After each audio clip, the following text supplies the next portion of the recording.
آپ دیکھ رہے ہیں SDM نیوز. میں ہوں ریاض انصاری. اس وقت میں مہاراشٹرا کے تاریخی شہر اورنگ آباد سے بات کر رہا ہوں اور SDM نیوز چینل کی ٹیم اس وقت ناریگاؤں میں موجود ہے. یہاں پر الہدا اردو انگلش اسکول کا ایک 5 روزہ سمر کیمپ چل رہا ہے. لگاتار ہمارا چینل اس کو کوریج دے رہا ہے کہ ایک سلم بستی کا اسکول کے اندر وہاں کے بچے کس طرح سے اپنی کارکردگی کا مظاہرہ کر رہے ہیں. آج یہ پروگرام کا اختتامی دن تھا. یہاں پر میرے ساتھ موجود ہے سردار ثاقر صاحب جو ڈپٹی ایجوکیشن ادھیکاری ہیں. بڑے فخر کی بات ہے کہ اتنے بڑے آفیسر نے یہاں پر وزٹ کیا ہے. چلیے ان سے گفتگو کرنے جا رہے ہیں. سر سب سے پہلے ہمارے چینل میں آپ کا خیر مقدم ہے. سر یہ بتائیے ایک سلم بستی کے اندر اس طرح سے ایک بڑا اسکول کا قیام عمل میں آنا اور بچوں کے کارکردگی کے سامنے آنا کیسا محسوس کرتے ہیں بطور ایک ادھیکاری کے روپ میں؟ یہ ایک ادھیکاری کے روپ میں تو میں سمجھتا ہوں کہ ایک ناریگاؤں کے لیے ایک قدرتی تحفہ ہے یہ. اور تعلیم کا جو نظم اسلم شریف صاحب نے جو کیا ہے اور ان کے ساتھ جو اس وقت جو ٹیم ہے جو علم کے نفاذ کے لیے جو کام کر رہی ہے سارے اساتذہ کے روپ میں جس کو کہیں گے، تو میں سمجھتا ہوں کہ ایک بہت بڑا تحفہ ہے ملت اور قوم کے لیے. بہت آنیسٹ، بہت ایماندار، اور سب سے اہم چیز یہ ہے کہ اساتذہ میں بصیرت جو میں نے دیکھی ہے یہاں پر، جو ویژن میں نے دیکھا ہے، تو وہ ناریگاؤں کے اس علاقے میں سلم ایریا میں تعلیم کے اس معیار کو مینٹین کرنے کے لیے ایک بہت تکمیلی جز ہے، یا یوں کہہ لیجئے کہ ایک سکشم سٹاف ہے جو یہاں کے طلباء کے تعلیمی ضروریات کو پورا کر رہا ہے. سر ہم دیکھتے ہیں کہ جب سلم بستی کے جو لوگ ہوتے ہیں، خاص کر مسلم سماج کی اگر میں بات کروں گا، تو مسلمانوں کے اندر ایک مایوسی پائی جا رہی ہے کہ ہمارے بچے پڑھ کے بھی شاید اس مقام کو چھوئے نہ جو آپ نے چھوا ہے. تو کیا واقعی یہ مشکل راہیں اتنی آسان ہو گئی ہیں کہ یہ کچھ اور بات ہے؟ یہاں پر دیکھنے میں یہ آیا ہے کہ جو سرپرست ہیں اور خصوصی طور پر جو فطری طور پر جو بچوں کی تربیت اور تعلیم کے ذمہ دار ہیں وہ ماں ہوتی ہے. لیکن یہاں پر حاضرین میں دیکھا ہوں کہ بہت جذبہ ہے، تعلیم کے تئیں بہت دلچسپی ہے، تعلیم کے تئیں بہت ان کی اہمیت ہے. اور ظاہر بات ہے کہ جو کمی بیشی ہے تو یہ جو اساتذہ کی ٹیم ہے یہ صرف اساتذہ نہیں ہے بلکہ یہ یہاں کے جو ہے مہاتما پھولے، ساوتری بائی اور فاطمہ شیخ کے جو ہے یہ یہاں پر جانشین مجھے محسوس ہوئے ہیں. تو اس سلسلے میں میں کہوں گا کہ بہت ذمہ داری سے یہ اساتذہ جو ہے نہ صرف تعلیم کے بارے میں بلکہ سماجی انقلاب، سماجی شعور، تعلیمی شعور، ثقافتی شعور اور سماج کو جن جن چیزوں کی ضرورت ہوتی ہے وہ سارے کام کی طرف یہ لوگ گامزن ہیں، اس کو ہائی لائٹ کر رہے ہیں اور ان مدعوں کے اوپر یہ پوری ٹیم کام کر رہی ہے. یہ صرف تعلیم کا ہی کام نہیں کر رہی ہے میری دانست میں، بلکہ یہ سماجی انقلاب کے لیے یہ کوشاں ہے. اور مجھے امید ہے کہ واقعی ہم کو اس کے جو ثمرات ہیں، حاصلات ہیں، یہ 2 سے 4 سال میں ہم کو ملیں گے. کیونکہ اب ان کی پہلی بیچ جو ہے 10ویں کی، یہ 25-26 جو تعلیمی سال 25-26 میں ان کی پہلی 10ویں کی بیچ ہے. اور اس بیچ کو سنوارنے کا، نکھارنے کا جو کام یہ ٹیم کر رہی ہے، میں اس کے لیے بہت ان کو مبارکباد کے قابل سمجھتا ہوں.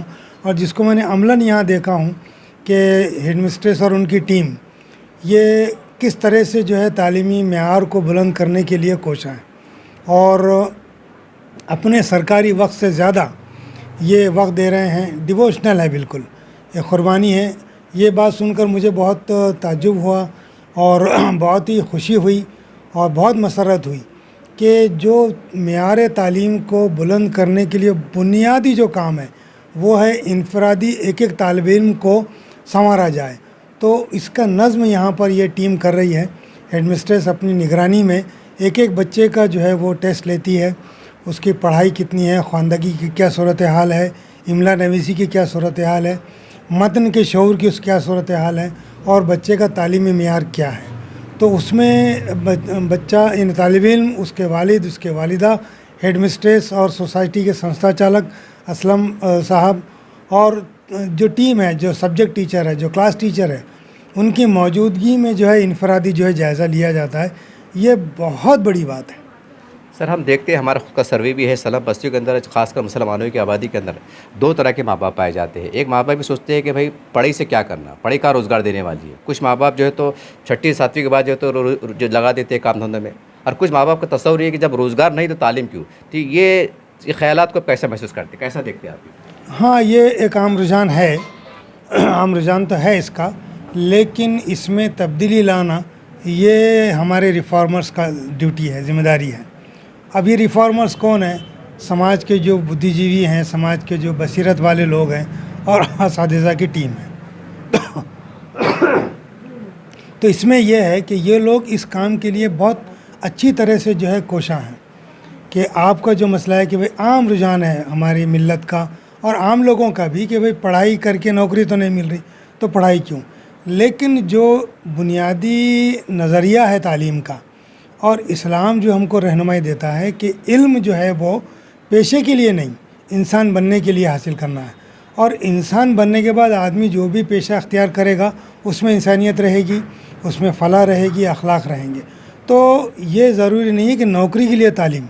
ابھی رجحان یہ بننا چاہیے کہ ہم کو علم برائے ہماری اصلاح, علم برائے شخصیت کا ارتقاء یہ ہم کو حاصل ہو, اور یہ ٹارگیٹ, یہ ہدف ہمارا پورا ہو, اس لیے ہم کو تعلیم حاصل کرنا ہے. سر یہ بتائیے کہ خاص کر ناریگو کی بستی جو سلم بستی ہے, تو یہاں کے بچوں کو ہم اور کیسا تعلیم کے میدان میں آگے لا سکتے ہیں؟ ٹیچر تو اپنا کام کر رہے ہیں, اور بہتر طریقے سے ماں باپ کو کیا کرنے کی ضرورت ہے؟ سب سے پہلا معاملہ یہ ہے کہ بچوں کو سیلف اسٹڈی کا عادی بنایا جائے. اسکول تو 5 سے 6 گھنٹے کا ہوا کرتا ہے, لیکن گھر پر جا کر وہ لوگ اسٹڈی کریں. اور ایک آئیڈیل, ایک مثالی جو نظام العمل ہے, ایک آئیڈیل ٹائم ٹیبل ہے, وہ ہر بچے کو دیا جائے, پیرنٹس اس کو نافذ کرے. تو سب سے پہلی بات تو ہے کہ سیلف اسٹڈی کا عادی بنے گا بچہ. اور اس کے بعد یہ ہے کہ بھئی جو ہمارا سیٹ اپ ہے اس سیٹ اپ کے لحاظ سے اپنی تعلیم حاصل کرے گا, اور پروفیشنس میں اپنے اپنے لحاظ سے وہ آئے گا. یعنی اس میں ایک ہزاروں پروفیشنس ہیں. پھر ایک تو ایڈمنسٹریشن ہے, دوسرا بزنس ہے, تیسرا انڈسٹریلائزیشن ہے. تو یہ دیگر جو شعبے جات ہیں, اس شعبے جات میں ہم طلباء کو تیار کریں. 9+9 کے بعد جو ہے ہم یہ اندازہ کر لیں کہ کون سا طالب علم کس میدان میں جا سکتا ہے. جی, ضروری نہیں کہ ایک آدمی جو ہے وہ ڈاکٹر بنے, وہ ایک بہترین پینٹر بھی بن سکتا ہے. جی, اگر وہ فائن آرٹس کرتا ہے تو اب ظاہر بات ہے, آپ کو معلوم ہے کہ بھئی ایک جہانگیر آرٹ گیلری میں جب ایگزیبیشن ہوئی تھی تو ہمارے ایم حسین صاحب کی جو پینٹنگس تھی وہ لاکھوں روپے میں بکتی تھی. جی. تو یہ معاملہ جہاں معاش کا ہے تو وہ اللہ تعالیٰ دینے والا ہے اور غیب سے دینے والا ہے, لیکن انسان مکلف ہے, اب وہ کوشش کرے. اور ہمارے اساتذہ 9ویں اور 10ویں میں بچوں کو تیار کر لیں کہ یہ 4-5 پروفیشنز ہیں, یہ 4-5 کورسز ہیں جس میں وہ اس کے قابل ہے, اس کے اندر وہ صلاحیت ہے. اور یہ چیز کیسے پیدا ہوگی؟ سائیکولوجیکل ٹیسٹنگ ہوتی ہے. تو 9ویں + 10ویں 11ویں 12ویں میں بچوں کا اگر آپ سائیکولوجیکل ٹیسٹنگ کرواتے ہیں تو اس میں فیلڈ لوکیٹ ہو جائیں گے. بچہ کیا کر سکتا ہے, 1 2 3 4 یہ میدان ہے, یہ میدان ہے. ایک بچہ جو انجینئرنگ ہے کر سکتا ہے, وہ دوسرے بھی اور کورسز کر سکتا ہے. تو اس کے 4 پروفیشن اگر ہم plan a, plan be, plan C, plan D اگر کر کے دیں تو اس میں وہ اسی ٹریک پر چلے گا, اور اسپیشلائزیشن وہ اپنے آپ کو اس طرح تیار کرے گا. تو بہت آسانی سے جو ہے وہ بچوں کا جو ایجوکیشن ہے وہ پروفیشن میں چینج ہو سکتا ہے, وہ اچھا پروفیشن اختیار کر سکتے ہیں. سر آخری سوال یہ ہے کہ آلودہ اسکول کی جو سرگرمیاں ہیں, یہاں پر ہائی اسکول بھی آ گیا ہے, کالج بھی آ گیا ہے, تو آنے والے بھوشیہ میں مستقبل آپ کیسا دیکھتے ہیں؟ الحمدللہ بہت روشن مستقبل مجھے محسوس ہوتا ہے. اور جو طلباء میں جو دھمک مجھے محسوس ہوئی, 2 بچوں نے جو مجھ سے سوالات کیے ہیں کہ بہت اہم سوالات تھے. جو آپ نے جو پہلے سوال کیا ہے کہ بھئی تعلیم کے متعلق یہاں کا رجحان کیا ہے, تعلیم سے نوکری مل رہی ہے کیا, تو اسی سے ملا جلا سوال جو خدشہ جو بچے نے ظاہر کیا کہ کیا اسکل کے لیے کالج جانا ضروری ہے. تو ظاہر بات ہے کہ وہ بچے کا جتنا نالج ہے اس نے بات کیا ہے. تو بچے اس بات پر بھی سوچتے ہیں کہ مجھے تو یہ اسکل اپنانا ہے, مجھے یہ کام کرنا ہے, تو اس کے لیے کیا کالج جانا ضروری ہے. تو وہاں ان کو رہنمائی کی ضرورت ہے کہ بھائی دیکھیے کالج کیا ہے, ایک تعلیم گاہ ہے. تو جو آپ کو سیکھنا ہے وہ اگر باضابطگی سے گورنمنٹ کے چوکھٹے میں رہتے ہوئے اگر آپ سیکھتے ہیں تو آپ سرٹیفائڈ آدمی ہو جاتے ہیں. تو اس لیے